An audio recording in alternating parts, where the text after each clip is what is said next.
and welcome to Ideas with Impact podcast. Today on the show, I am joined by the brilliant and enigmatic Robert, and he is a true modern day Renaissance man whose work bridges ancient wisdoms and modern consciousness, from astrology and the Ching to cosmic mythology and the mystery of the stars. Robert brings a profound understanding of our connection to the universe. So welcome, Robert, to the show. How are you today? Yeah, so good. So good to be here with you and diving into this amazing subject of the universe. Yes, there's so much that I think people want to know more. And it's so amazing to have you to basically guide and have that kind of explanation that people, if they're interested, to look forward. So what I would love to ask you is, you've been called a modern day Renaissance man, and how did your path evolve into such a multi-dimensional journey? Wow. Well, that's a great thing to be honored to be called part of the Renaissance, of this, in a way, bringing back the sort of ancient wisdom, but then in a new way. We get to sort of script this new painting. This new Da Vinci is our current time. And it's such an honor for us to be able to paint that and weave the ancient past with the sort of the quantum future. And so we're really at this beautiful precipice of this. And in terms of my journey, I mean, I think that I always felt from a very young age, music and colors and art made sense to me more than speaking, writing, or anything else. And so when I was younger, I could actually draw all of the iconographies of the musical notes. And so I learned through drawing like Chinese sort of pictographs of all of the letters and musical letters. And so symbols and signs and the subtle realms was where what I seemed to understand. Even if I didn't sort of contextually understand it on an intellectual level, I had a feeling of its resonance. And so it was kind of strange because as I grew up, I always felt like a bit of an alien in some way because I was seeing sort of other things than what was there. And as you grow up, when it comes to things like writing and reading, I would be reading words that aren't there. And I would be seeing colors that aren't there. And I had no understanding of why. It was like all dimensions was an ocean. And so it's very hard to separate individual fractals, which is what school is very much about you learn this subject, you learn that. Whereas for me, I could just see it as one great big ocean.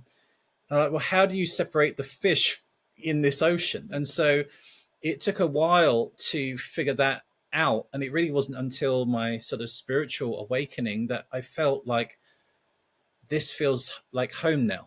I feel like I'm perceiving the universe how I should have been in my life.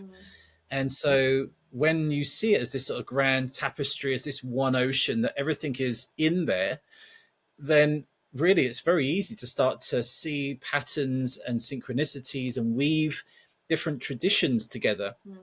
And then as I evolved in my latest work with, when I moved into astrology and all of the geometry and things like that, then that's where things like the number and shapes, then you can see correspondences. And then it just becomes these cosmic patterns. And then once you have a few of these cosmic patterns in your toolbox, then it's like you take out a template and you put it over something else and it fits. And you're like, wow, so that links to that and that links to that. And so the more that you weave and do this work, the easier it is to see the synchronicities into it. And then that's what I love to share. Ultimately, all of that technical part, I love to share it through the heart of story. It's like because everything is so connected. Yeah, everything. Because story is our greatest teacher. And the ancestors spoke in stories, they spoke in songs and nursery rhymes and fairy tales, and that's how we learn as children.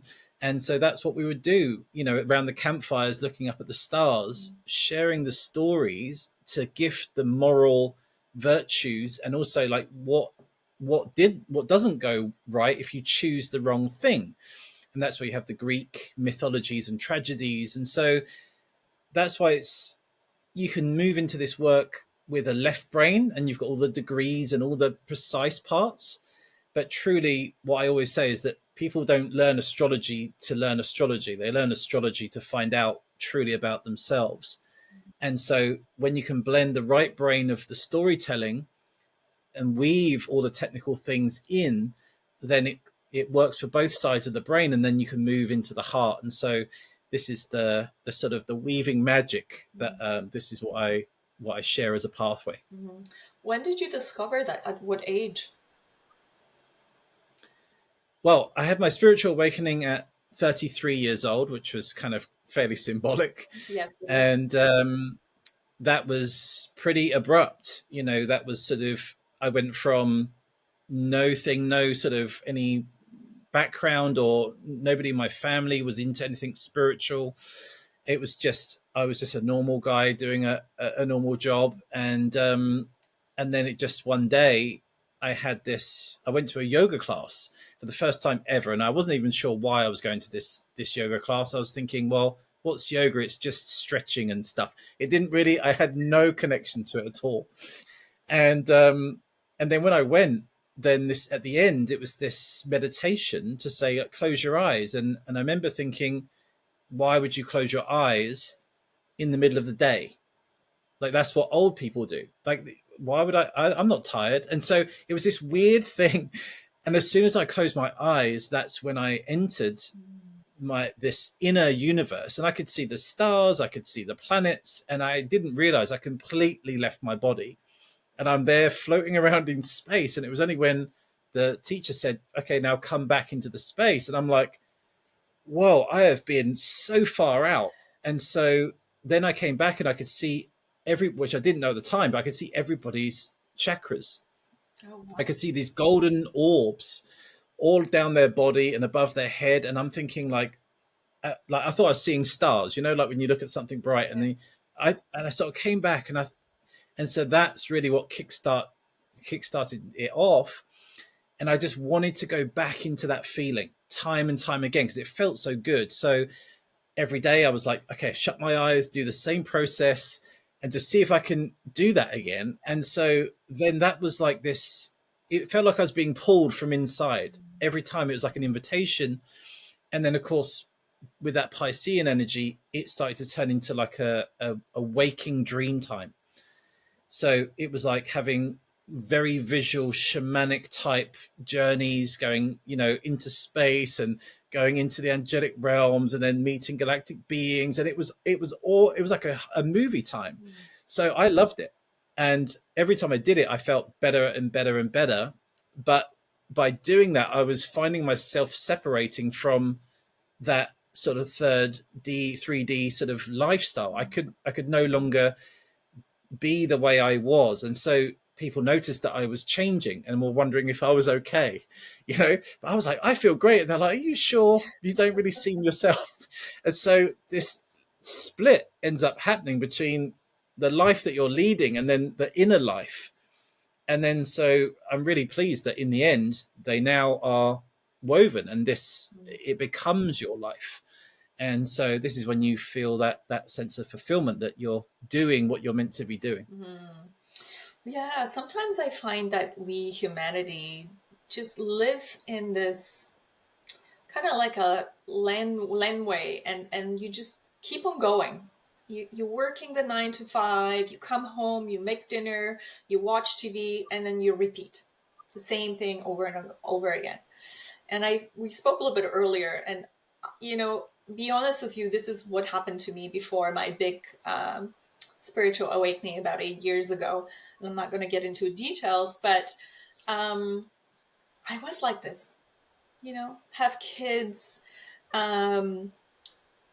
they went to school, came back home, and it was constantly the same thing. And I knew deep inside that there was something missing, something was happening.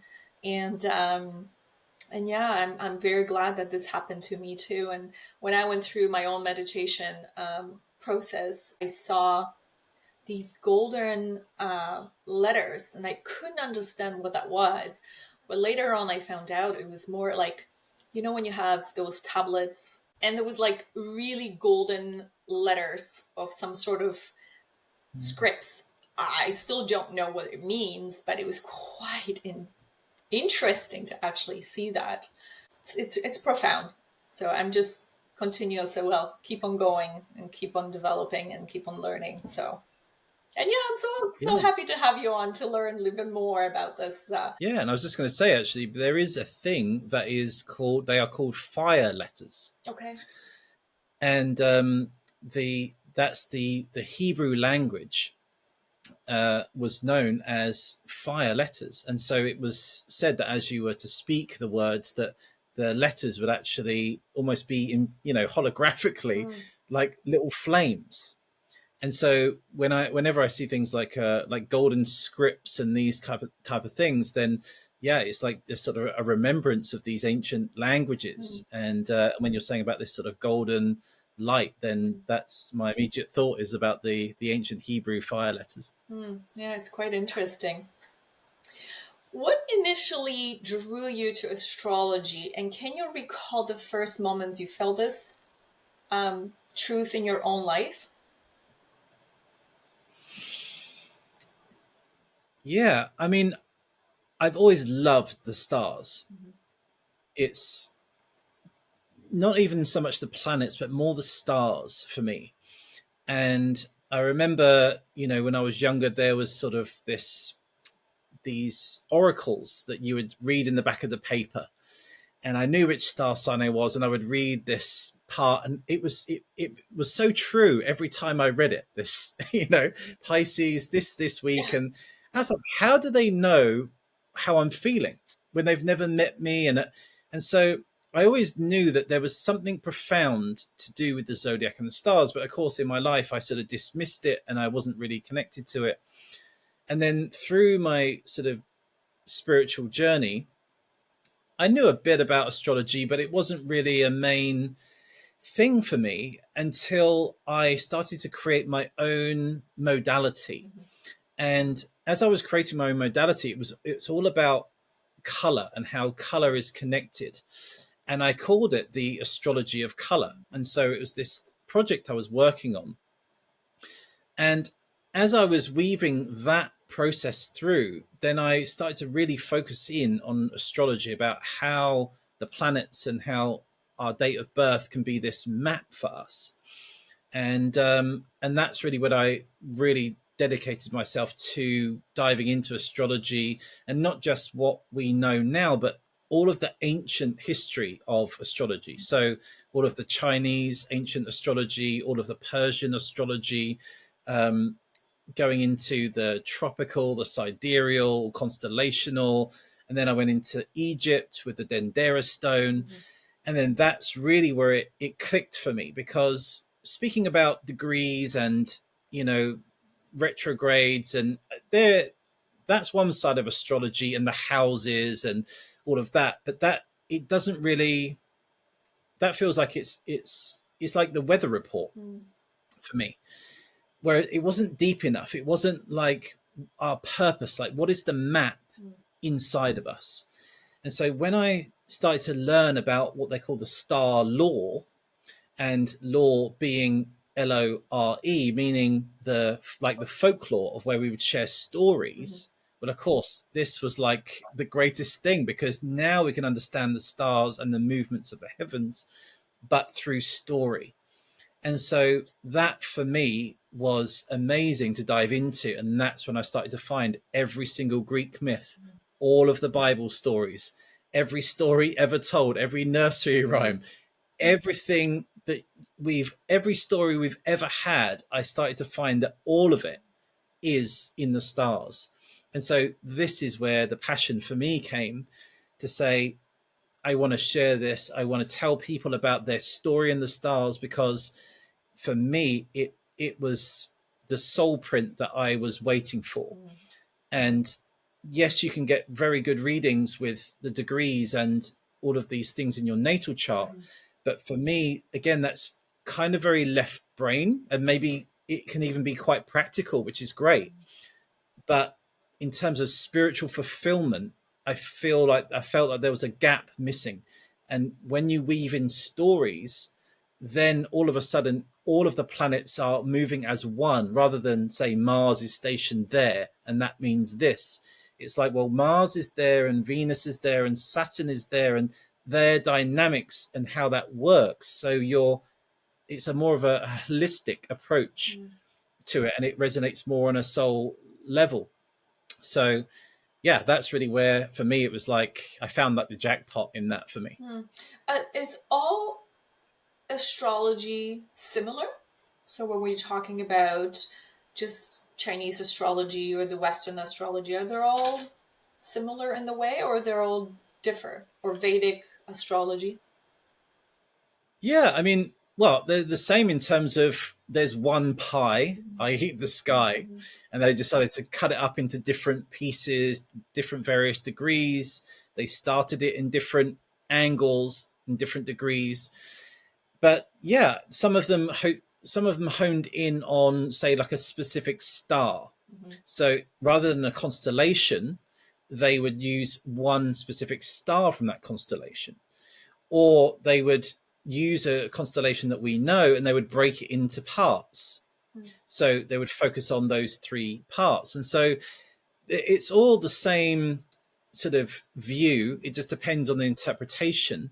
And of course, a lot of this was based off of agricultural mysticism. So how we grow crops, when are the rain seasons, when are the droughts, when is there going to be time to harvest and abundance. And so it ties in with the earth seasons.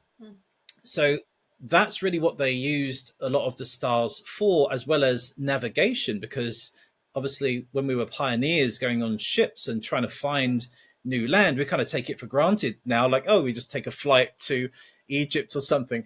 But you know, these people were using boats, and they had the stars that were the central point that they could access to find their compass. So this is how, you know, it was so deeply part of everybody's culture, the stars, even to the point where obviously all of their temples and alignments are all connected to the star alignments.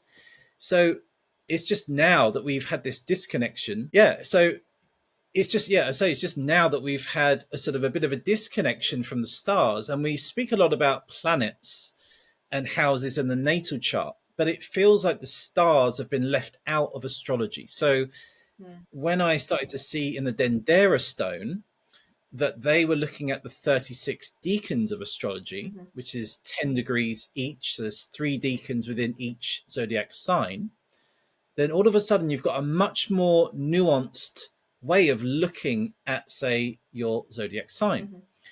So within, say, Aries, there's 3 different versions of Aries, and they're all so different. So if you're born in those first 10 degrees, the star story is so different to even the next 10 degrees. And so when we speak about Aries, then that's why it's a lot of hit and miss for people with astrology. They're like, well, that does sound like me, but not really. Or, oh, I don't really believe in that because that's not really that accurate. And so this now allows us to be really accurate, and not only accurate, but to say, this is the star story you're meant to live out in your life. And that then gives you the blueprint. It's like the instruction manual that you never got as a child, where your star story may be to go through many death and rebirths. Your star story, you may have a part where you have a really difficult choice to make, and then you will choose either path. And so when you know that these things are meant to happen in your life, then when they happen, you understand the story of, if I choose this path, if I choose this path, what happened in that story? What was the moral? What do I feel? And then you can make an informed decision, rather than, why is this happening to me? It's more like, okay, I know this is what I'm meant to do. And so there's just huge relief for people when they start to understand this.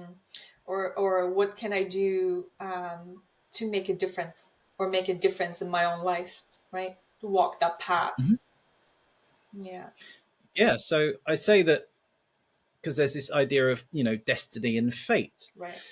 And so you could say that when you start your heroic journey, that you know that you're going to a destination, but how you get there is the free will. So we can say, I'm going to climb the mountain. Well, you can climb it any which way you want. That's all the free will you have. You can do it any which way. You can go around it, up it. You can fly. You can wherever you want, however you want to do it, you can do it. And some of those paths will be easy paths. Some of those paths will be very difficult paths. So the choice is yours, but the destination is the same. So this is where we get to co-create, we get to rewrite the narrative as we are journeying through it. And the more people that journey through it and rewrite their narrative, that then becomes a collective field where that story is now being rewritten into our collective consciousness. And so other people choose the same paths as what you have. And now if you find sort of the cheat codes, or if you find this instruction to go around this bit and save yourself all that suffering, it's like you're uploading it into the field, and then other people will naturally choose that path. A bit like the 100 monkey effect, like once it's happened once somewhere in the world, right, it seems to penetrate through, and other people choose the same path. And so that's why it's so beautiful. We all get to be part of the new narrative if we choose. Yes, I choose the path. Yes.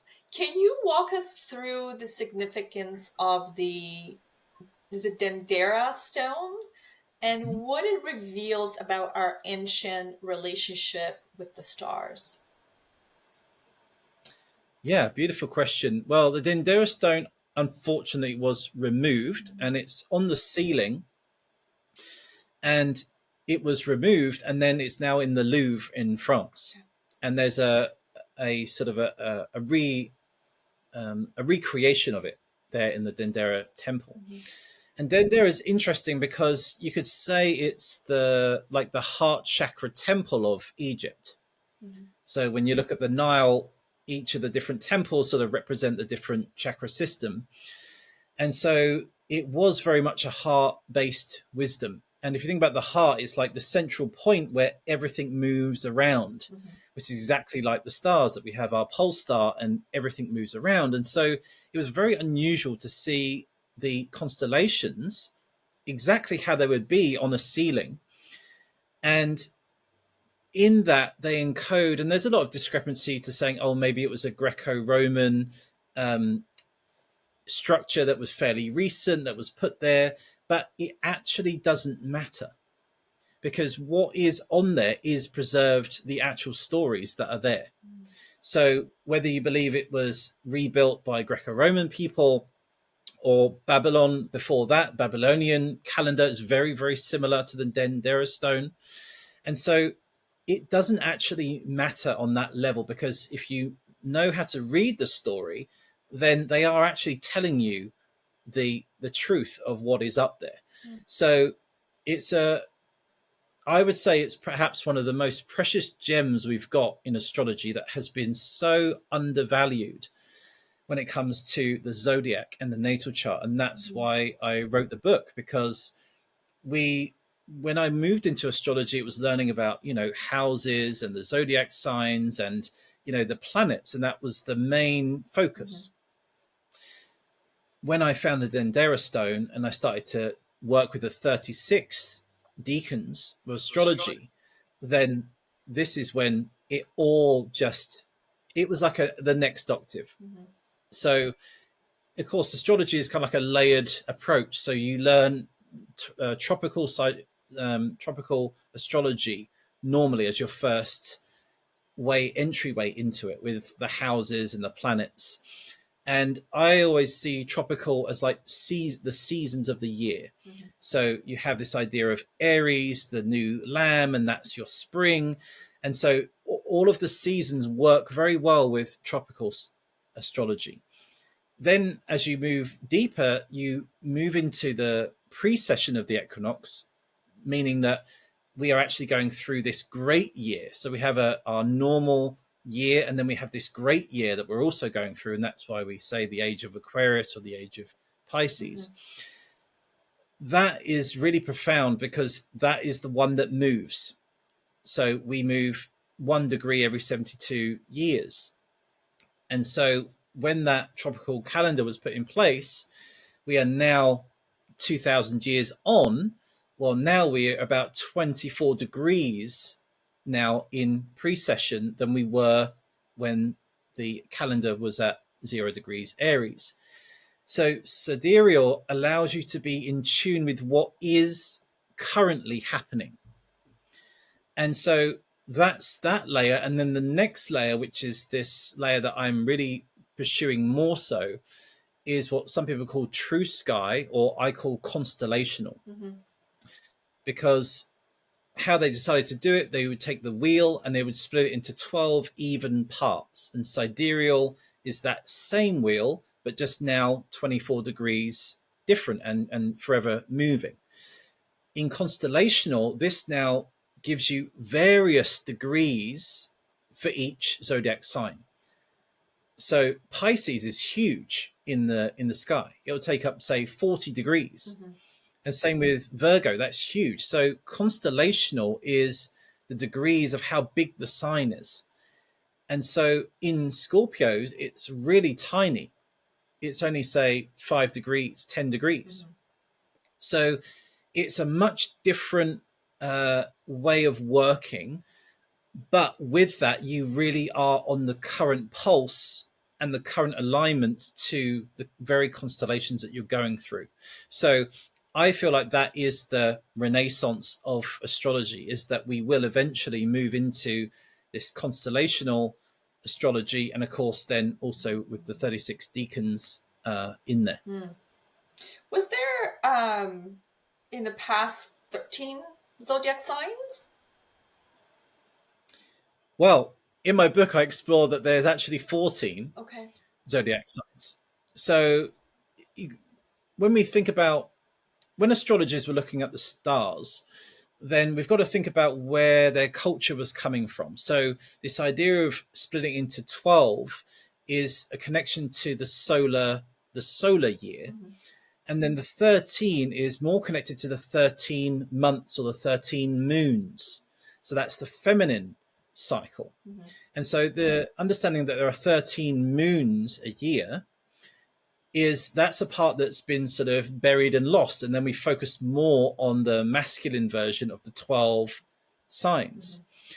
So when we look at the stars, there's obviously, they weren't just put there, they've always been there. The 13 and the 14 and potentially even more.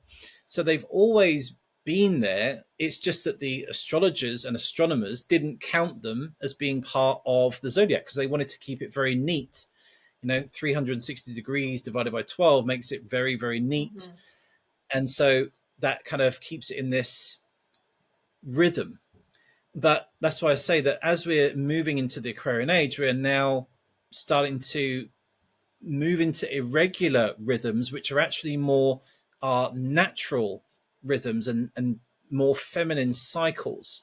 And so there's this bit of transition of changing from 12 to 13. And then I propose that there's a 14th. And so it's we're in this beautiful transition now where we're trying to step up and allow the old structure to release. And of course, there's this time where it will take a bit of adjustment to figure all of this out and for people to get used to it, because we're so used to saying, I'm a Pisces, and all of a sudden you're an Aquarius. Right. And then, people's world can be upside down with that of like, it's like learning a whole new language. But this is what the Age of Aquarius is about. It's about breaking the old paradigms, giving honor to them and reverence to what has been as the foundation, and then pushing the boundary into the next realms. Yeah, when I was doing my natal chart, I know that my ascendant was Sagittarius, which I do have a lot of Sagittarius in me. But then lately, when I discovered the Vedic astrology, it told me that I was more of a Scorpio. So I have a little bit of Scorpio in me as an ascendant. So it's quite interesting to see that. Any thoughts about that? Yeah, well, that's actually the same as me as well. So Okay. that's quite funny. But yeah, I think the thing is that I always share is that the once you have the instruction manual Mm-hmm. of your natal chart and you get used to that and you get used to how that feels in the year and then what these things are connected to, then that's your beautiful foundation language. And so it's like learning to drive. When we learn to drive in a very sort of practical, very simple way. But a racing driver doesn't drive anything like somebody on the road. Mm-hmm. And yet you can say, well, who's better? Well, of course, the racing driver, Mm-hmm. but he's not doing the conventional way. So at a certain level, then we start to realize that we are all of the zodiac. And so then it's not so much about this is my this and this is my that. It's more that you can resonate with all of them. Mm-hmm. And through, like I was saying, in the star stories, you'll find so much of your journey in signs that you don't have any planets in or any connection to. And you're like, well, how do I have that? Because on the next level, Mm-hmm. it's like you embody all the archetypes. And so we know this in the body, the physical body. Mm-hmm.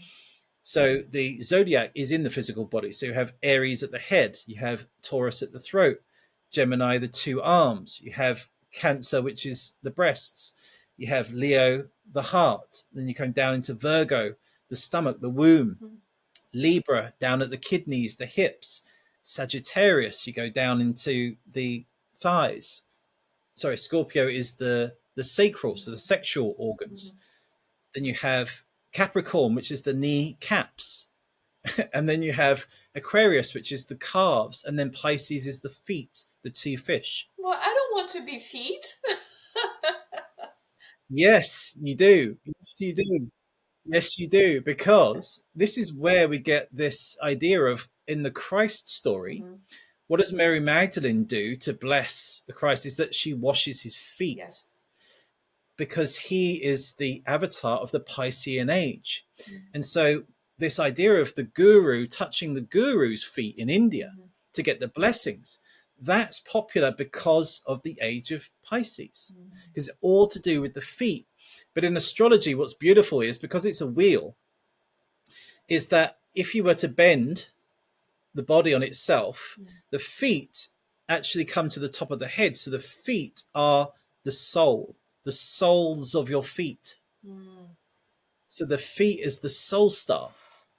So this is where it's really beautiful that when you see that the physical body, the astrology, all of it is such a mesmeric way. And so if you have planets in your, in certain zodiac signs, then you know which body parts to work with. Very And this is great. interesting. Yeah. Yeah, it's great for healing. It's great to know what to get in contact with, where to look, where you may be storing tension or trauma. Mm-hmm. And so all of this it's not just about up there, it's all about how is that in here. And that's where my work's led me into going deeply into decoding the DNA and linking all of the star constellations to our DNA. Wow. This is fascinating. It's like when one of your chakra or two of your chakras are closed. You got to find a way to kind of let it flow, let the energy flow through it. So it's kind of same thing, I assume, right? Yeah, it gives us our body as that map of the cosmos. And so this is where it's really great to see that we can be in touch with our form that is a mirror of that macrocosm. And so that's what took me to the next stage. After I said about the Deacons and the star stories, the next stage was to then go into the actual body of the amino acids and the DNA codons. And then that's where I've started to find, absolute magic about how the actual chemistry of our body is the genetic code. And I share that when we look out at the stars at night, we are actually looking at the map of our own genetics. That the shapes that I find out there are the same shapes that we find in here. So the constellations are genetic protein building blocks of our own body. And so it's so beautiful that all this time we've been looking at the stars thinking it's out there. And yet they are just a reflection of exactly what is the process happening inside. And so now through the DNA and through technology of understanding and coding the human genetic code, this is where I'm now starting to merge the stars into the stories. And so this is allowing us to activate our own DNA through epigenetics, and also allowing us to heal the mother and father line of our genetics, because a lot of our genes are inherited. Yes. So now we have the pathway to go through our genetic lineage to heal that part and to also bring the gifts back from our lineage. So it's a really beautiful, deep next stage. And that's where I feel that when quantum physics and the DNA code merge together in alignment with the stars, that's the Aquarian age. Very, very interesting. I'm still learning. There's so much to learn. A lot of information.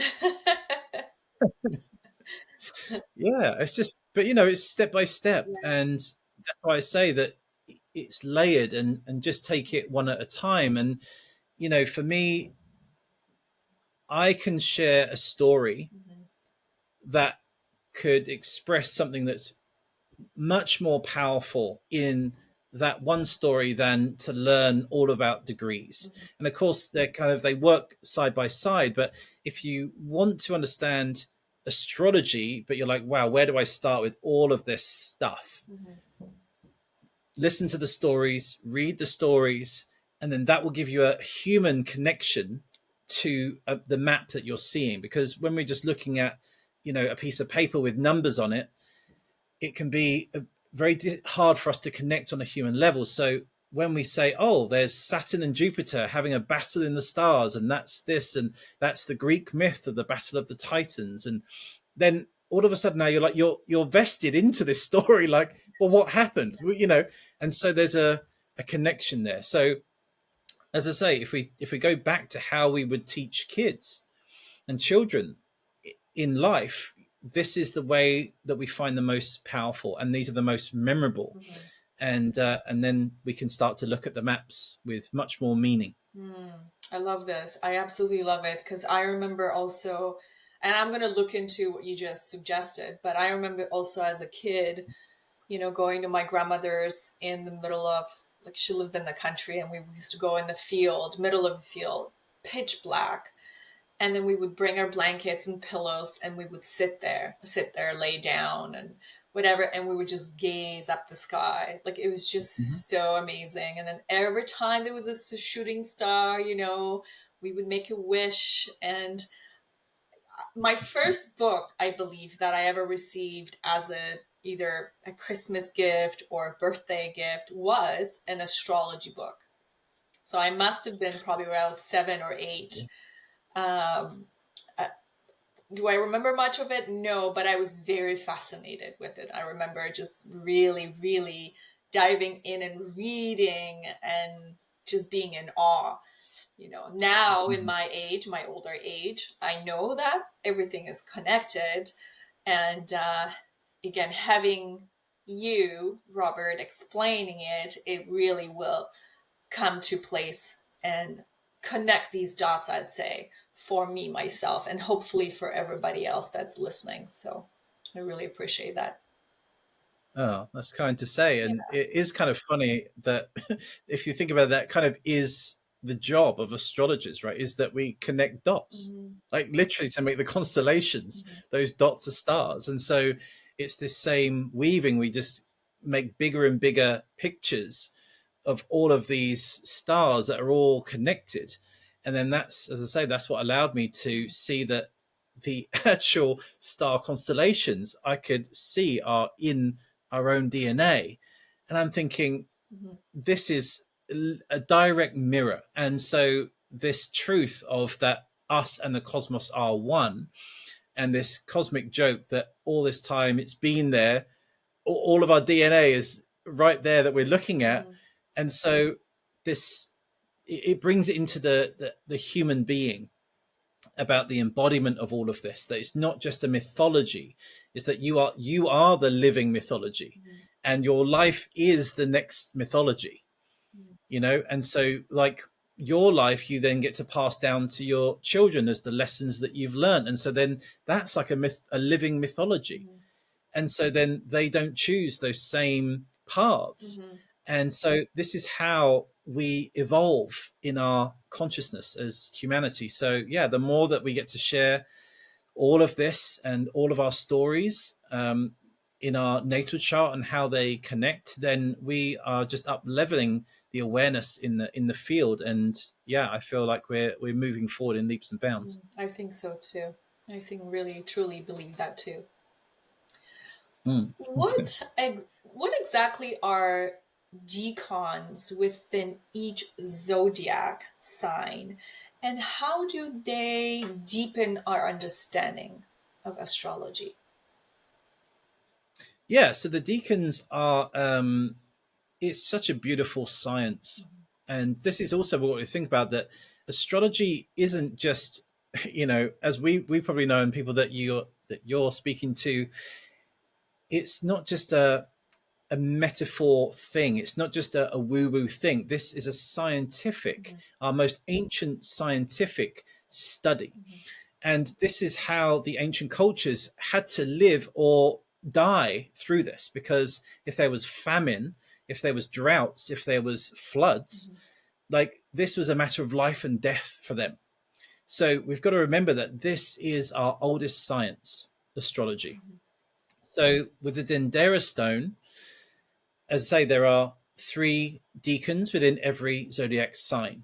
And so in the 12 signs, there's 36 Decons. And then with the 12, then there's 48 total in the astrological wheel. And even just thinking about that, think about how different that would be as 48 different constellations to be working with rather than 12. Right. The amount of nuance within that. And of course, even within that there are stars that are particularly more potent. Like there are royal stars, like the Persians revered the 4 royal stars. And so you can go deeper and deeper and deeper into this, but they are 10 degrees each, the Decons. So 3 of those is the 30 degrees. And each of those Decons are constellations. So they connect to constellations. A lot of what's been known in the past is that people have used Decons with the elements. So they've used it as fire signs together, water signs together, earth signs, and it just keeps going around in those elements. Well, that's not really the true understanding of the Decons. The Decons are all of the other constellations. And of course, in the northern hemisphere, the northern or majority on the Dendera stone is all about the northern hemisphere stars. Well, what I've also done is I've now started to map another 36 Decons in the southern hemisphere. So now there are 72 Decons of astrology that we can work with. And so the southern hemisphere hasn't been mapped before. So this is where it's like a pioneering project for me to map this, because of course the southern hemisphere is so important. It's got so many gifts and so many star stories there, and we only know a few of them. And that's where, say, in Australia, the originals, they have completely different star laws that we have no idea about in the northern hemisphere. And so what they did was, in the sort of Renaissance period, a lot of French astronomers, they started to name the southern hemisphere, but they named the constellations after things that were very modern, like an air pump.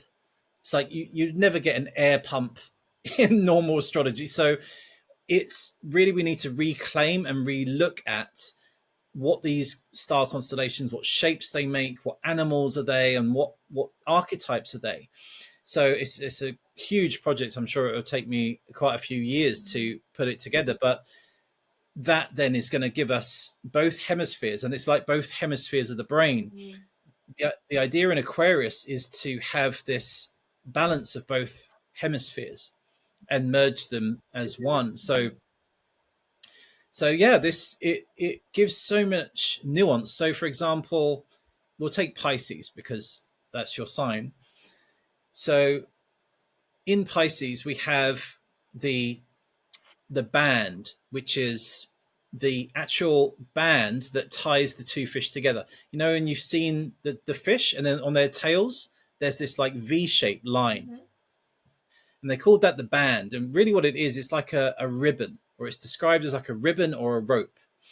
And what that is that when Pisces are swimming, they're swimming in two different directions at the same time.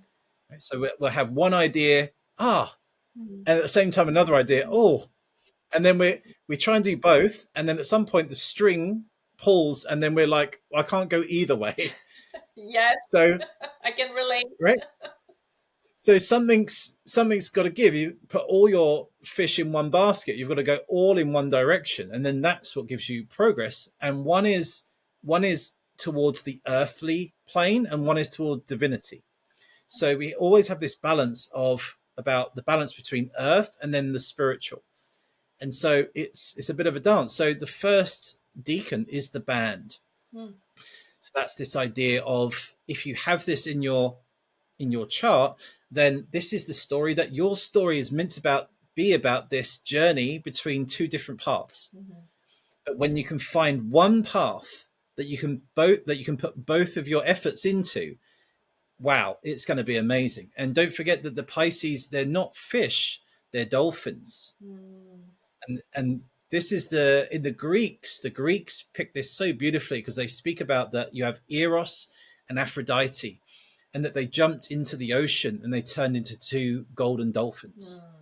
So it's quite a bit different to just sort of like two fish in the ocean. It's a lot more special than that. The intellectual, the creativity, the playfulness, all of the dolphin traits, it's all there.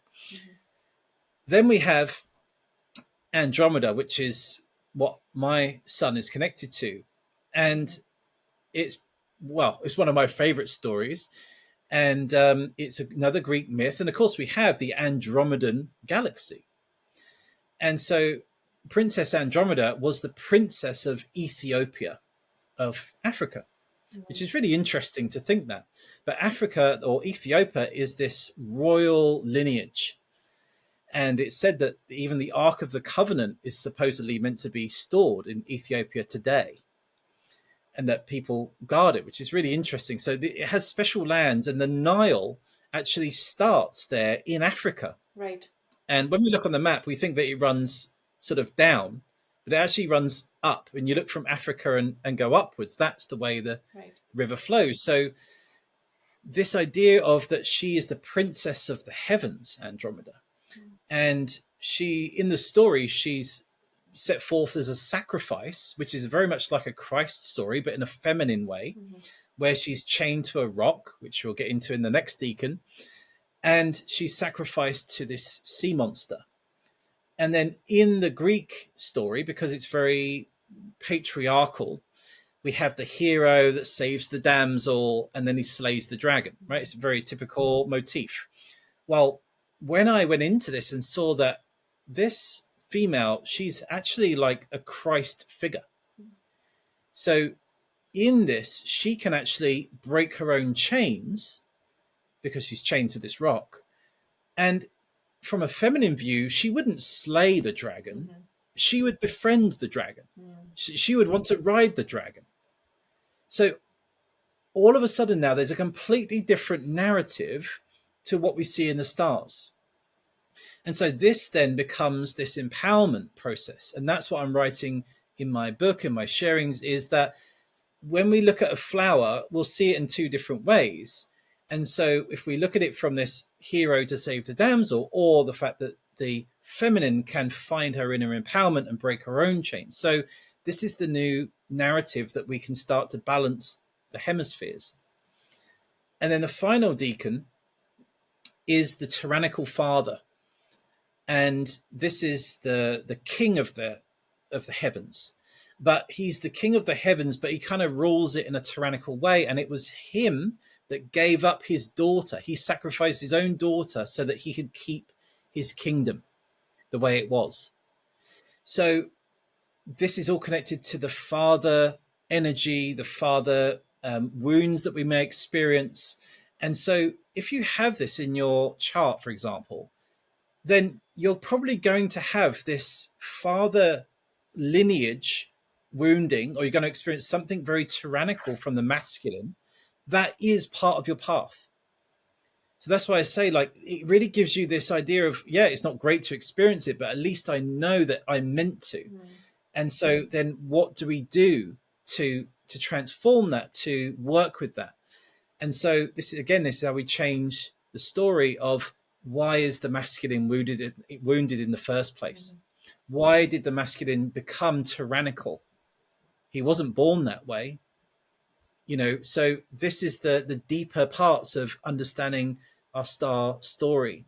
And so that's the Piscean Deacons, which is, if you think about it, so different to, we think about, Pisces, creative, playful, dreamy, this, that, yeah. Well, we've got this sacrificial daughter sacrificed by our own tyrannical father. And then we're bound by this unseen rope, which doesn't allow us to move in two different directions. We have to choose a path. And so that's so much more nuanced, and it gives you an insight into that. And that's only part of the picture. Wow, I did not know. But this is very, very interesting. I mean, I knew that Pisces would swim in completely two different directions. Like you said, one minute you hear and the next minute you hear, and it's like chaos in a way. But it's a very beautifully said. I like that. Just got to focus on one direction and then go from there. Yeah, it's always been the same in my life when I've put, because if you think about it, you're separating your energies as well. Yeah. And sometimes we need to do that because we have to have one foot in this world, one foot in the other world, to sort of bring the wisdom and the codes into reality. That's part of the Piscean work, is to move into those dream worlds, the spiritual worlds, because we have a natural affinity to contact that. Right. It's just part of our makeup. But then what really works is when you pull all of that into the body and then flow in one direction, and then it's just like the speed, it's like going full speed as a dolphin. It is just amazing what can be created and grounded. And that's really what happened with me with the book. So I never wrote a book before. I was really never a big writer. I probably would write some, poetic type paragraphs maybe. But this was huge. And so in 9 months, this book is like 600 pages. It's 250,000 words. And it's all done in 9 months. And that's what I mean about swimming in one direction. And then I put it out into the world, and then it became a #1 bestseller in nine countries. Wow. So where can people find this book? Yes, you can buy it you can find it on Amazon. Just type in The Lost Octave by Robert James Comber, and you'll find it in there. And what I did was I created new graphics as well for each of the deacons.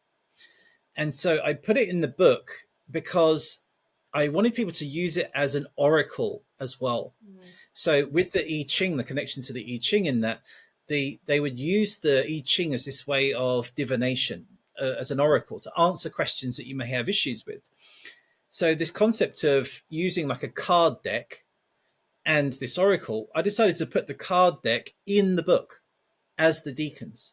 So you can literally hold the book and say, what do I need to know? Or can you tell me about this? And open the book. And it's there. And what you land on gives you the story or the insight into what you need at the time. So it was a really beautiful way to weave in like a mystical side, to have it like a living book of answers that you could go to and say, okay, I'm having trouble with this. Tell me a story that will help me. Understand. And then, and then it's there. So it's a fun way to do it. And if you're just interested in the stories, then I always say just start with that. If you're interested in all of the technical degrees, everything is in there. All of the degrees, all of the geometries. You can really go left brain as well if you wish to. So it's there for everybody. What is the I Ching? Yeah, so the I Ching is the ancient Chinese book of divination, which they call the Book of Changes. And it's based on the yin yang, and it's based on what they call these hexagrams. And so there are 64 hexagrams in the original I Ching. And what was beautiful is that this system called human design, the founder Ra, he aligned astrology to the I Ching. So if you imagine, he put two wheels next to each other. So then each of these gates are connected to the Zodiac. And then what the lost octave is, the whole basis of the title of the book, is I found there was a hidden 8 extra parts to that I Ching. So when I added into the extra lost octave there, then it made this sacred number 72. And this 72 number was the revelation that it moves everything into unity. The ancient Hebrews used the 72 divine names of God, the 72 angels. In Latin, there's the 72 names of God there. In the mathematics, it's all 720 is a tetrahedron. We move 1 degree every 72 years. The average heartbeat is 72 beats per minute. We are 72% water. It's like, and when we move that into next octave, we have double that is the 144, which is the famous 144,000. Then as we move up the next octaves, we hit the 216, which is the measurement of the moon. Then we move up another octave, we have 432, which is the connection to the earth. And then the next octave up is the 864, which is the connection to the sun. So this number in music, in octaves, it is like a self-replicating holographic fractal. So as soon as I stumbled across this and I could link ancient Hebrew with ancient Chinese mysticism, with astrology, with the quantum field, with the planets, with the DNA, it's like, wow, it was like a bingo number that just creates this unity. And so that was my exploration through the book, was saying I found this, and then I investigated it, and then I wove in all of the beautiful star stories. And so it's a journey. The book is I call it the initiation of ether. In many people, in shamanic traditions, as you mentioned that you started in that way, you know, we do the ceremony of fire and initiations of fire and water, but there has seldom been an initiation for ether. So this was the perfect moment, because it's about the stars, that it's this journey that as you read the book, you are actually activating all of this within you just by reading it. So it's planned in a way that allows it to, it's a transmission. It's not sort of a book that's a factual thing. It's got facts in it, but it's woven into a way in which that it brings those facts alive in you. And so as you're reading it, you're like, wow, this is my life. This is how I've been feeling. I wondered why I felt like this. And so it's like speaking to you. So that's the way I wanted it to be, a more heart-centered book, because it's about the divine feminine, and I received it through the Venus energy on Lionsgate. And so, yeah, that's kind of been the journey of that book. I have to get my hands on that book for sure.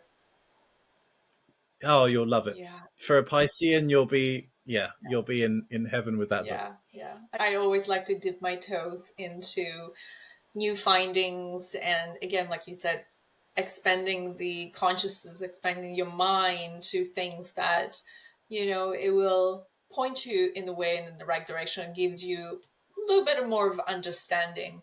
So yeah, looking forward to have a read as well. So Yeah. And so the Lionsgate became this beautiful portal for me. yeah.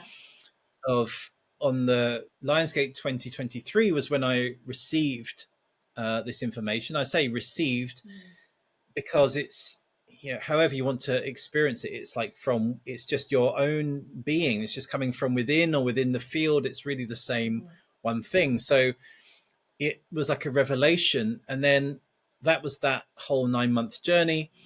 And then the Lionsgate of the 2024, this new second part 2 transmission came through, which was about how the DNA is connected to the stars. And so now that is what I'm sharing in my first online course, is how to now understand how the DNA works with the stars. And so that's really a beautiful breakthrough in astrology of connecting it into the very DNA codes.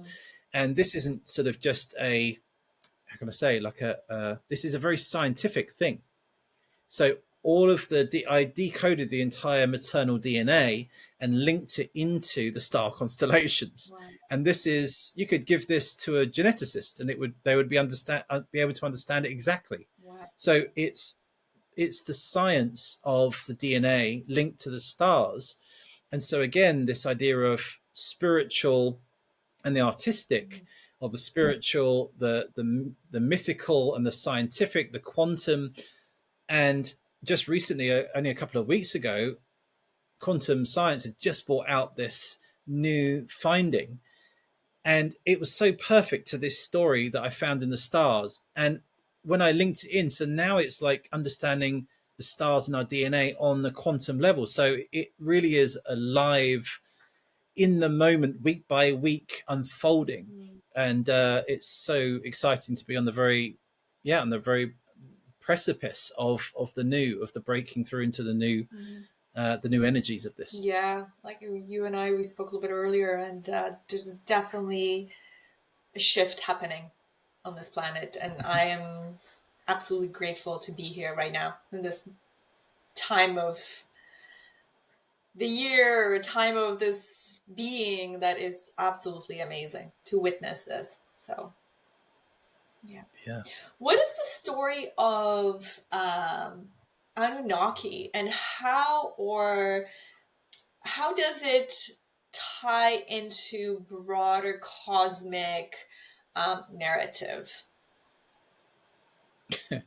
Great question. I laugh because I literally had this amazing insight, maybe a few weeks ago, that I shared in my group. And it was all to do with the bees. Okay. And so when we go back to ancient Egypt and other cultures, the bees were so revered. The bee priestesses, this understanding of the nectar, the honey, and that was all a metaphor as well for the interior secretions within the body. So the pineal gland that secretes like the honey, and the pituitary that secretes the milk. And so the land of milk and honey is within your own body. Very sort of biblical narrative. So as I was moving into the bees, and there's a beehive in the stars, by the way. There's a beehive constellation. Oh, I did not. Which is really, yeah. And this is what I say, like, it's so amazing when you see it. You're like, wow, it's like a beehive right there, and it's so perfectly placed. And so moving into this understanding of the beehive, I was going into the transmission of why were bees so revered. And, and I think it was Einstein that said something like, if the bees died, we would have 4 years and then humanity would cease. Yeah. And so they seemed to understand this way back then, that there was this connection to the bees and the honey. And of course, there's lots of connections to bees making honey that was also psychedelic as well. So it was also revered as this sort of sacred substance because it would move them into altered states. So weirdly enough, to answer your question, this brought me to the Anunnaki imagery. And when you look at the imagery of them, we often know about the pine cone, that they're holding this pine cone in the hand like this. And then they're holding this handbag, what looks like a sort of a basket underneath. Well, what I found out is that beekeepers would store or carry pollen in these handbags. And so this connection to the bees and connection to the Anunnaki is that a lot of the pharaohs in Egypt were also known as the beekeepers. And it wasn't necessarily about actually tending to bees. It was being the king, or the king of the hive, and that's like where you get the queen of the hive, and that everybody's working in a community. Yeah. And it's all metaphor for the interior processes within us. And so then I figured out that, again, we have, and that's how it often happens, that we often read something, or it's something that's outside of us, that these beings, these space gods came down, changed our DNA, and then they harbored the gold, and then they went to some other planet. Well, if that's true, then that's one way. For me, I've found through the genetics and through the star law and through the ancient symbolism of the bees that it's all about the beekeeper, and that's all about the process of the secretions within our own body. And so the Anunnaki are not physical beings, they are the actual DNA code within us. And when we think about that they were mining for gold, well, that's what honey was called. It was called the nectar of the gods. It was called liquid gold. So, and they're holding the pineal gland, which is what the honey is secreting. So we often personify everything that's happening internally, or we personify the external, like the stars. And that's where we use, like Leo, this lion, right? It's like, it's out there. But we all have the lion's heart. And so this is why we resonate with these stories, and we see it in popular films when there's, like, say, Narnia, the film of Narnia with the great lion. Yes. And so everybody, he gets killed and everyone's like, oh, can't kill the lion. And so why does everybody resonate with that? Because that is inside. And so all of what I'm sharing is more about seeing that the actual genetic code, the story of the Anunnaki, is actually the story of our own evolution within our genetic code that we've projected as an external being, but actually it's a personification of the internal processes. And this is why it's so important to switch on through epigenetics these codes within us, because we don't even know what we are capable of. We have no idea yet. And science is moving as fast as it can, but we really don't have a clue how powerful we can actually be. And so this is where, if we focus on interior activation of all of this and understanding all of this, then the things that we're going to be able to do and know, and I think AI is a sort of a direct reflection of where we're moving, of what the capabilities that we're seeing externally, when really we are the most important technology, the most advanced technology, on the earth, if not in the universe that we know of. And so it's like, wow, we just need to look more closely at our own genetic code and see how that is connected to the stars. And yeah, it's going to be breakthroughs. What you thought about where we got lost? Where was the period where we forgot about being connected with the stars? Yeah, well, that's actually pretty simple to answer through astrology. So when we move back in that precessional cycle, so we could say that we're either in the Age of Aquarius or Age of Pisces now. when we moved back one, we're in the age of Aries, and that was Aries was where we had the Abrahamic religions, and so these were the sort of those type of stories, like we would have the original parts of the Bible, let's say, and that was also connected to the era of Moses. So all of those teachings were from the Aries period. Then when we move back into Taurus, we have what we know now as ancient Egypt, what we would think is ancient Egypt. Then before that, we have the Gemini period. And so that would be what we have been told is the Adam and Eve sort of period of life, the two Gemini twins, the lovers. Mm-hmm.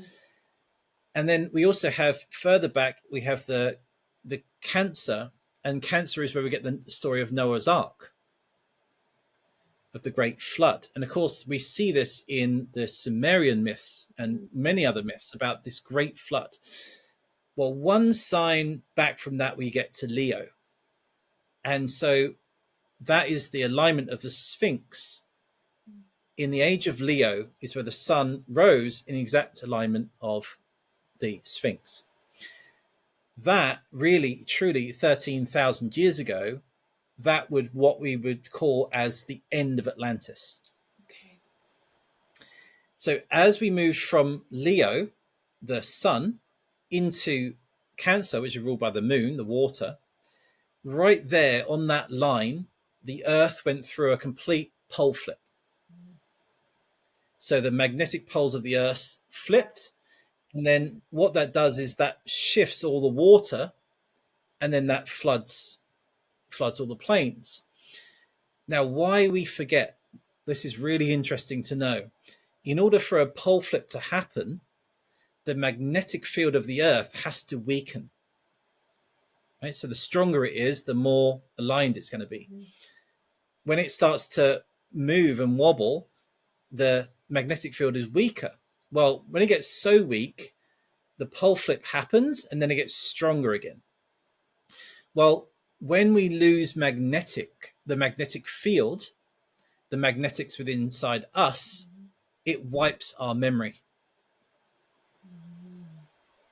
So we know this because when people come back from supposed space or away from the Earth's center, as they come out of that magnetic field of the Earth, then they've had to actually create magnets on the astronauts to keep their electromagnetic field strengthened. Otherwise, what they found was, as they came back to Earth, their memory was being wiped. So this is what happened. This is why we had this cataclysm. We have no idea how it happened and what happened. And we have these vague memories of Atlantis and Lemuria. And this great forgetting was all because of this pole shift.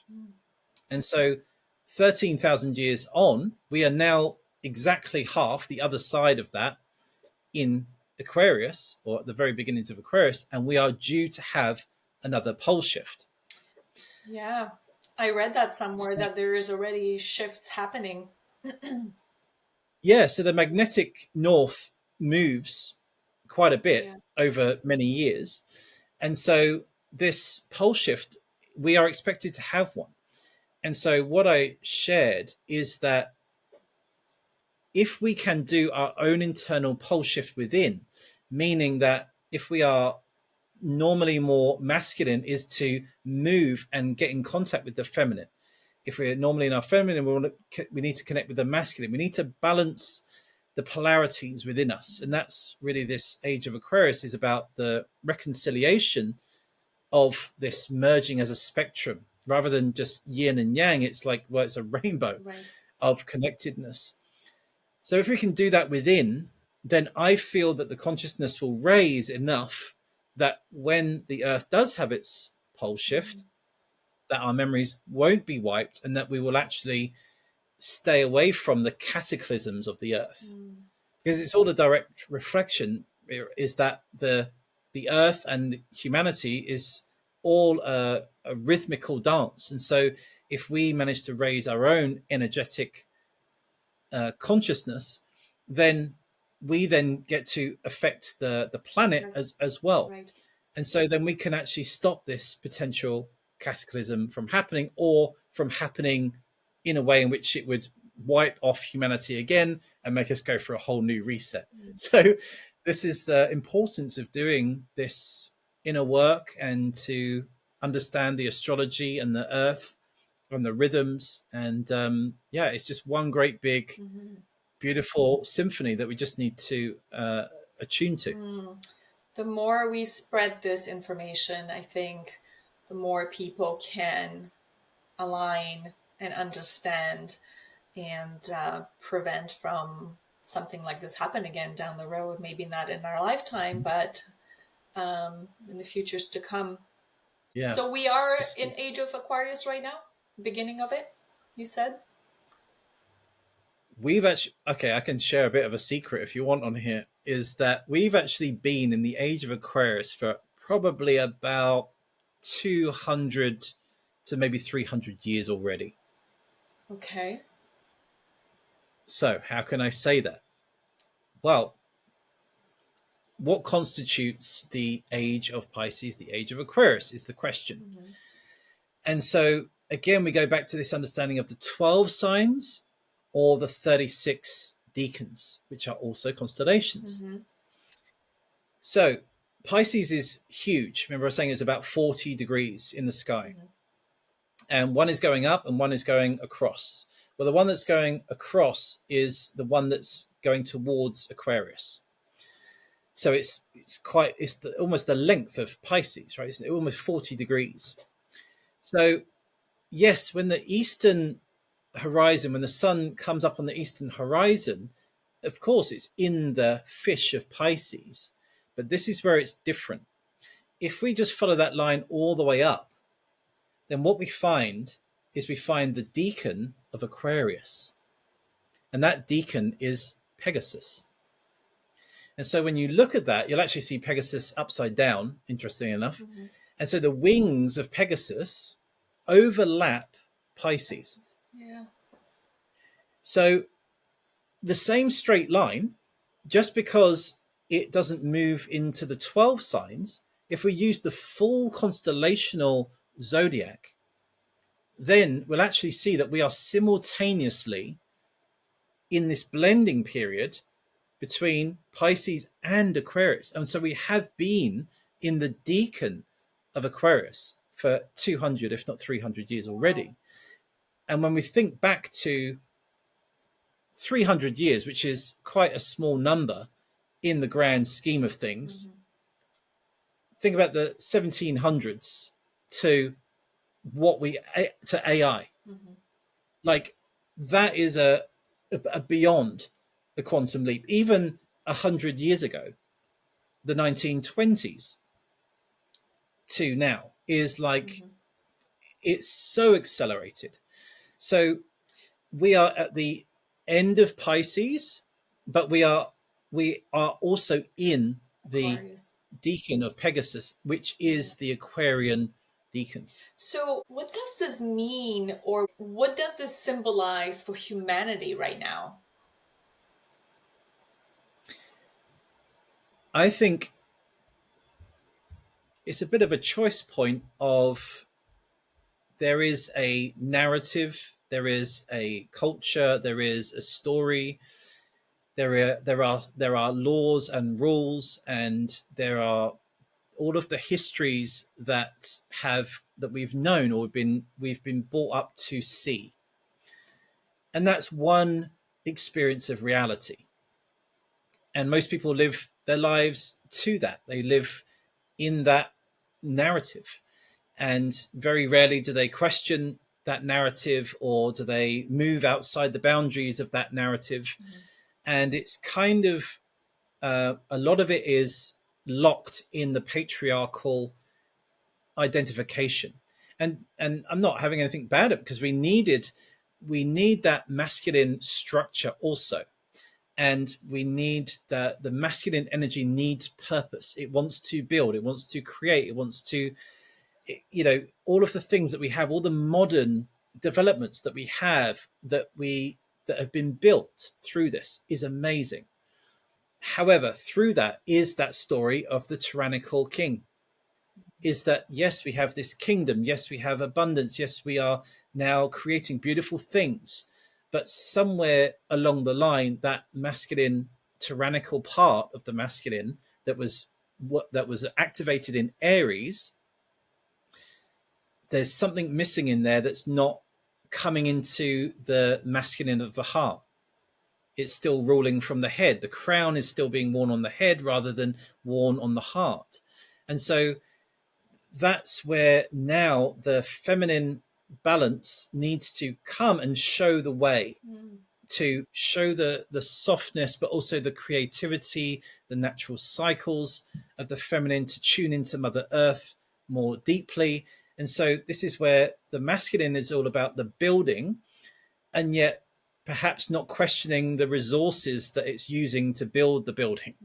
Right? So the feminine is there to remind and say, well, yeah, we don't want to take too much. We need to allow it to grow back. We need to replace what we use. We need to, so it's a long-term view. It's a more panoramic view.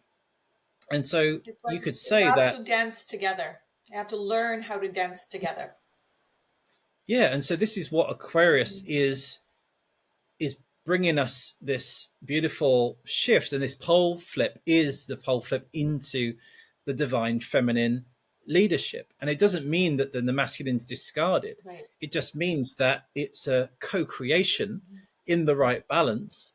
And this is where you could say Andromeda shows her tyrannical father that instead of sacrificing her, that she actually is the one that can help him rule his kingdom in the best way.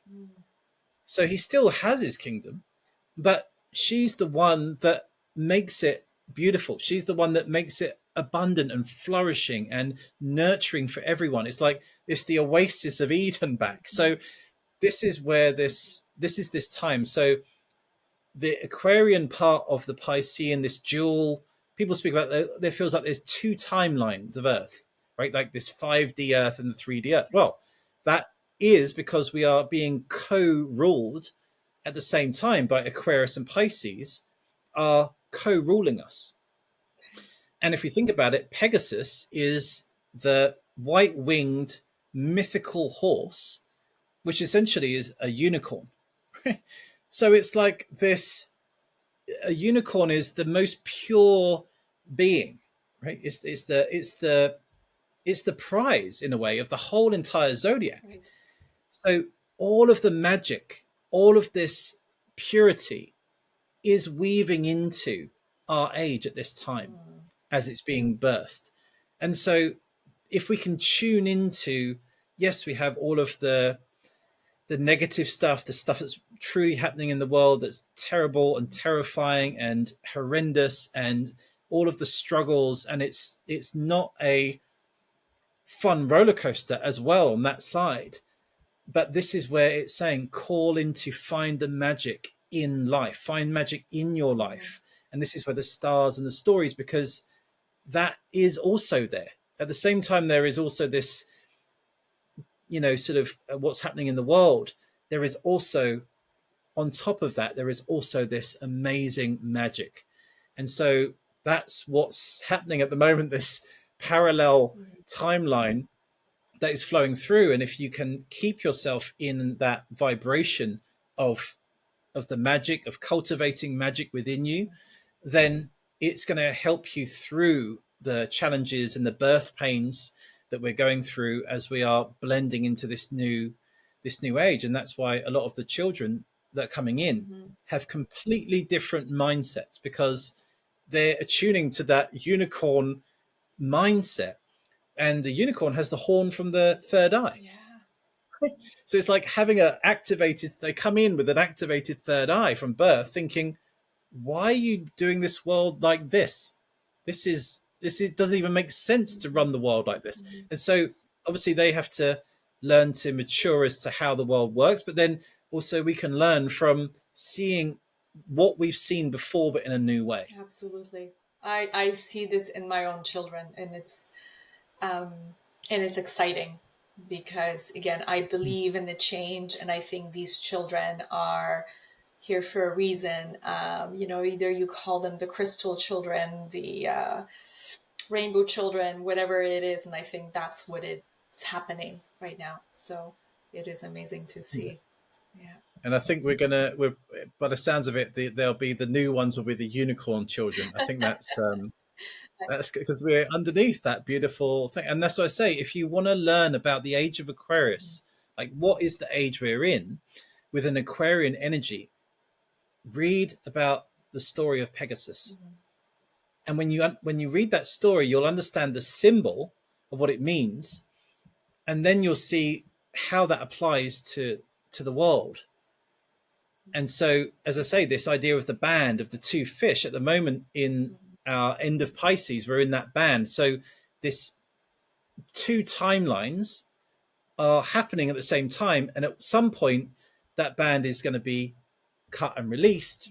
And I even mentioned that in the last solar eclipse, it's very interesting that the solar eclipse happened through the band, and it looked like a pair of scissors that cut the band. Wow. So now the fish are able to swim and in their own direction. So even that was quite a remarkable thing to see. But again, if we can focus all our efforts into the highest timeline, swim in the same direction, if everybody can move in the same current, they can do it in their own way, but just steer it in that way, then wow, we are going to quantum leap beyond means.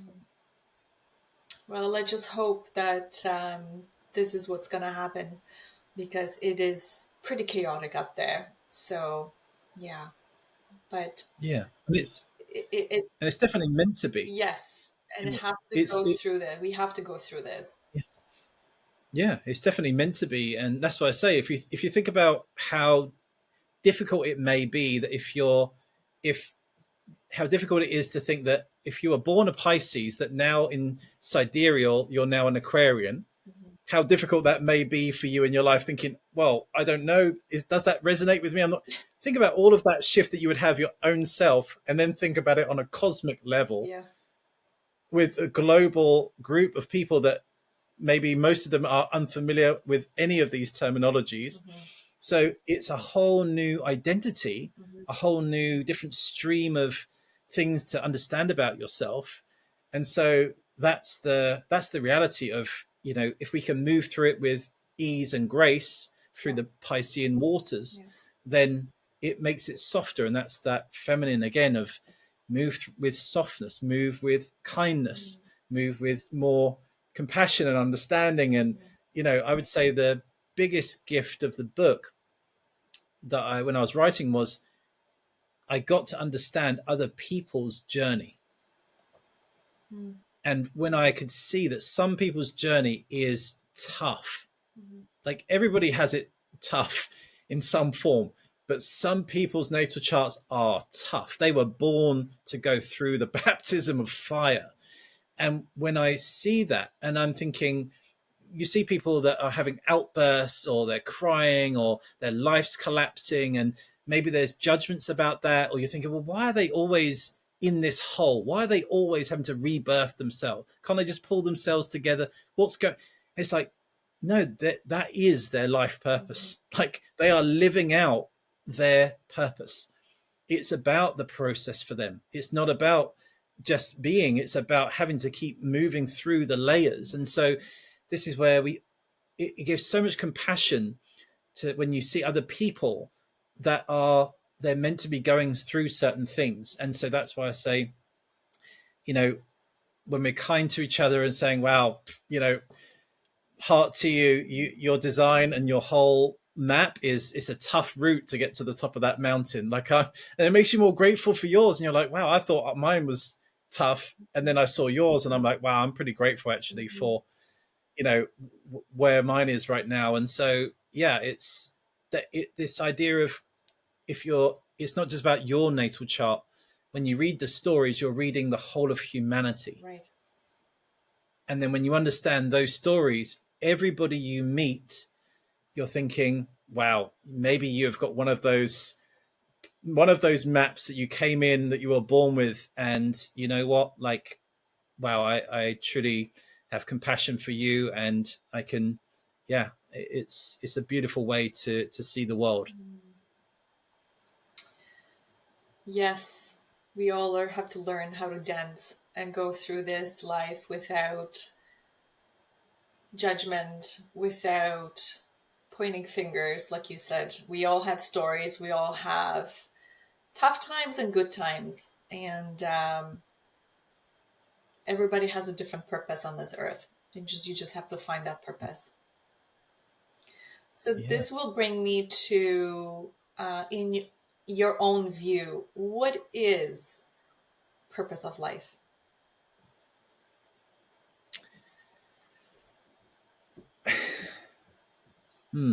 That's many tiered, I would say, many layered, but I would say the purpose of life is what you feel it should be. And I don't mean that on a personality level. I mean that on the deepest soul level. If you truly ask that question within of what is the purpose of all of this, it's going to come back with, well, whatever you want to make it, but not through the mind, but through your whole heart and being.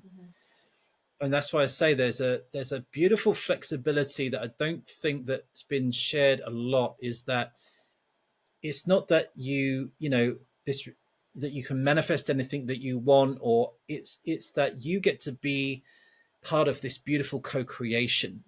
And if you do it through the heart, then it can be whatever your heart leads you to be. And sometimes that's so beautiful to live like that, because I didn't know this book was going to happen. I didn't know I was going to go into this and share these messages, and I had no idea. All I knew was that, I was connecting to my highest spiritual heart as I can feel it at this time. And I was just listening to that and allowing that to guide my path. And then, you know, within 2 years, it has been the most miraculous. It's been really full on. Like, it's been a lot of sacrifice, a lot of work, relentless hours, all of this stuff. But it's like, wow, I am doing something that I can wholeheartedly say that it's my favorite thing to do. It's how I live. It is who I work to be, and how I wish to express and share in the world. It is my soul's work. And so to really share that is so, and discover that is so beautiful. So it's whatever you feel it's meant to be. Beautiful. Thank you for sharing that.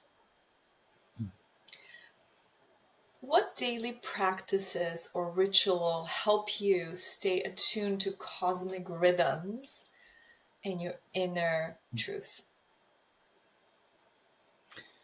Yeah, beautiful. I would say when I began, it was very much about a systematic process. And I think that's a beautiful way that we're often taught in different modalities and different teachings. And that's the way it should be, that if you want to be good at something, there are practices and you build on those, and then more and more and more. But remember, I was saying about the racing driver. To get from a normal driver to a racing driver, at some point you've got to let go of everything that you've ever known to become the racing driver. And all of those foundations can inform that racing driver. They're ingrained, they're like second nature now. But in a way, you need to go the complete opposite of what you learn. It's like you have to unlearn the original things, and then so you can learn the very current things that are happening in your attunement. So for me, I do very simple things. I say I'm on all the time. There is no activating to reach, to find, to connect with. It's just the field that's here. But of course, if I was to say that to myself 8 years ago, I would be like, I have no idea what you're speaking about. So there needs to be this process. But if anything, I would say there's an encouragement to also dare to allow the higher self guidance to be in tune with that and receive directly from that. And so then for me, like, I do beautiful, very simple things. Like, I'll use incense and candles, and and I'll create a beautiful sacred space before I'm about to write and take a transmission or create something. And I have music and frequencies and all of these things. And of course, my life, in terms of what I eat and what I do, and just everything in my life is attuned so that I am the highest sort of transmitter or receiver of the transmission, so that I can, when I'm writing, it's not me writing, it's the transmission. So it coming through as pure as it can. And even through that, I'll find my own limitations of words that I'm sharing, or phrases, or ways in which I'm creating a story. And I'm thinking, wow, I need to go into something within myself to change so I can bring it through in a much higher way. And so that's what I love to do. It's like a forever alchemical process that I'm doing. As I'm creating, I'm healing. As I'm creating, I'm alchemizing. So it's not like I'm going into search myself of what's holding me back. What do I need to do? What do I need to clear? It's not that. As I create, you naturally come across a boundary. And you're like, wow, I wouldn't have never seen this. And so now it's this excitement of like, okay, well, that's there. I need to move through this. So what do I need to do? So you may close your eyes, go into meditation, whatever it may be. And so it's a beautiful way to do it, because it's not about trying to heal what you think that needs to be fixed. It's just that I want to be able to be my full creative self. And then there are these invisible boundaries that I never saw. And so when you meet them, it's like a beautiful moment. And you're like, wow, I get to pause. I just get to breathe here and like, okay, I've reached my capacity. And then what do I need to do? What's the next stage? How do I expand more? And it's just this, it's a complete sort of flip reversal of something that you look forward to, even if it's painful, even if it's tough, because you know that on the other side of that is a whole nother spectrum for you to enjoy and see and taste and share and invite people into that portal. And it's, yeah, for a creative person, I started to think about, if I want to see a change in the world, then of course you have to be that change. But well, what else can you do? Well, I can create the change. So I then put out things that I share with others in a creative way, that then when they read that or they see that image or picture, on a deeper level, it's touching them in ways that they don't know. And then all of a sudden they feel different, or they may speak the same words in the way that I'm sharing it, which is a more expansive or a pure way. And so then all of a sudden, then people speak differently to each other. They're kinder, more open. They feel that they're empowered. So as I'm creating, I'm just gifting out these golden nuggets. And just if they catch and somebody says, wow, I'll take that, or that will then inspire them to do something, hopefully. And then I get inspired by other people creations. And then so it becomes a creative universe. Rather than this idea of I'm searching myself to find what's wrong. It's like, well, focus on what is your love, what's your passion, what's your strengths, what do you want to do, how do you want to see the world? And then naturally you'll be doing the healing. And I feel for me, it's like, it's so much more instantaneous. And as soon as I meet a boundary, I get to have this beautiful rest of all this creativity and all the ideas, and just come back in, breathe. And sometimes it's just that. It was a reminder, say, like, just take a breath, breathe. And, if the idea isn't coming straight away, leave it, just let it go. And then it's all of a sudden, now it's, don't be attached to it. Right. Yeah, it's like you get detachment, surrender practice, you get pausing. And all of that is in the process of the creation. Rather than thinking, I need to let go of all the things I've got in my emotional field. Why do that? Why not just create until you find that tension of wanting to create, and then you learn to let go, because then you can create again. So that's my process. And it's taken obviously a lot of dedication and cultivation to do that. But now I've found it's the most natural thing. We are born here to create and to share and to connect. And that's what I feel is the new way. It's beautiful. I always say, be open-minded. keep your mind open, your heart open, and let everything in, and you'll see it will come to you. It's just don't close the door. Yeah, beautiful. What final message would you like to share with the listeners about their place in the stars and the story of their soul? Well, I'm hoping that from what we've shared already, it's becoming more and more a beautiful picture of invitation to say that there is no difference between you and all else, that all else is you. And I know that is an age old adage that people say, that we are all one and that we are the within and the without. Mm-hmm. But truly, we are the very body that you are in is a replication of the entire universe. And it's kind of mind blowing just to step out for a little bit and look at those stars and realize that you are on this planet moving at thousands of miles per hour with this huge ball of fire that is giving us life energy, that's growing all the plants. And we're moving through this endless depth of infinite space, this black void of the mother's womb, the cosmic mother womb, is giving birth to stars every single day. And there's more stars that we can count. And yet all those stars have beautiful stories, and those stories are our human journey, and our human journey leads us into the spiritual journey, which takes us back to the stars. And so this beautiful mirroring it really is a true thing. This is not a myth. And so to live your life as the new mythology, to, as you say, open the heart and let it all through. Realize you are the field and you are the one within the field. And yeah, we are treading brand new ground, and we get to be the pioneers of this. And so I always make this an invitation, that this is an invitation to be one of the rare beings on the earth, to pioneer, to make these changes, to create, to heal. And we can all do that in our own way. It doesn't need to be art. It doesn't need to be music. It can just be the way in which you arrange your flowers in your home. It can be the way you create the beautiful spaces in your home, or the way you care for people.